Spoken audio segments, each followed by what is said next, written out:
माथावा पे पगड़ी हो हाथावा में डंडा बहेलिया रहला का अरे बहेलिया रहला का पिया हो पिछले जन्मवा में गड़ेरिया रहला का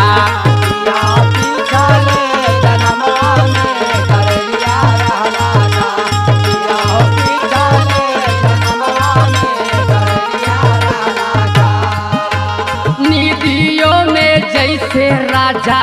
भेड़िया चरावेला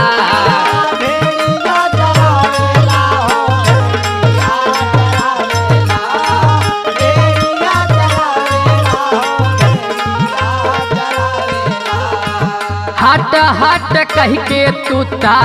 हमके डरवावेला।